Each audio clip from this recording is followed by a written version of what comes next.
I feel like the government, of course, needs to take care of its citizens. And if they feel there's a security breach, I think an interim ban definitely is called for. Um, but I'm hopeful that TikTok and possibly some of the other apps will also be able to clarify whatever issues the government is feeling, security issues there may be, and hopefully they'll be able to clarify or rectify and be back up soon. What happens when you log into your TikTok right now? What do you see? When you log into TikTok right now, there's actually a message that pops up saying that TikTok is complying with the government directive for this interim ban, and that currently we are not able to, you actually are not able to see anything. Why has TikTok worked for you as a platform? Because you have millions of followers. For me, TikTok has really worked because when I started TikTok about a year ago, I think was one of the first people on TikTok to be posting motivational videos and educational content. And I think I filled a void. And it's with like the first video I posted, I started receiving amazing feedback, amazing views, amazing comments, people saying that this is what I needed. You're saying the words that I needed to hear.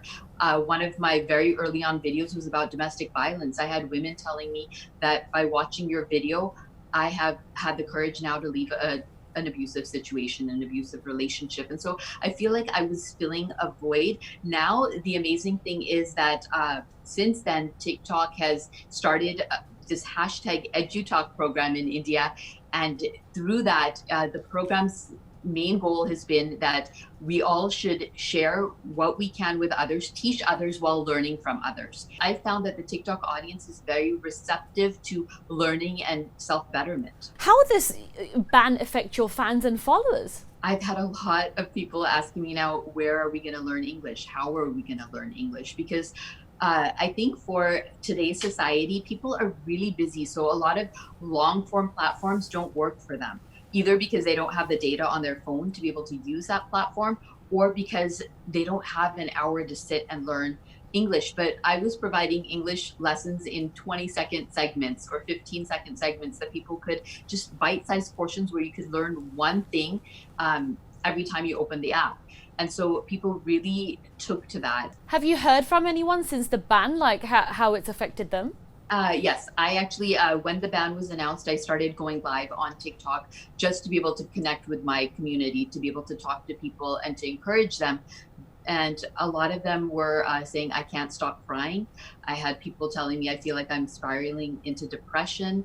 I had people saying, I don't know where I'm going to be, where I'm going to get motivation from. I don't know where I'm going to learn English.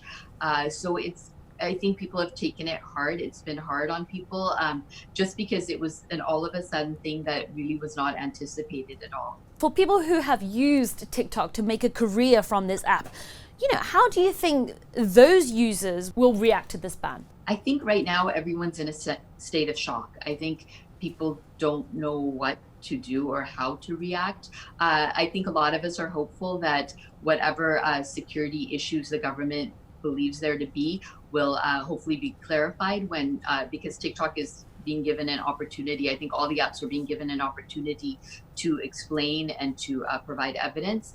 And so I'm hoping that through that, and I think a lot of other creators are hoping the same, that through that the app will be back. But for people who've made it their livelihood, I think it's been a big blow, because there are a lot of creators who this is how they support their entire family. I know I was reading in a recent article about one of the creators from South India, and he does comedy content, and he said he's from low income family, and by doing TikTok, he was finally able to buy his dad a motorcycle. He bought his mom jewelry for the first time. He was able to help a relative secure an office where they could actually have work. And so I think for him, he was like, nah, I don't know where I'll go, what I'll do at this point. I do hope that it all gets figured out very soon. Thank you for your conversation today. Thank you.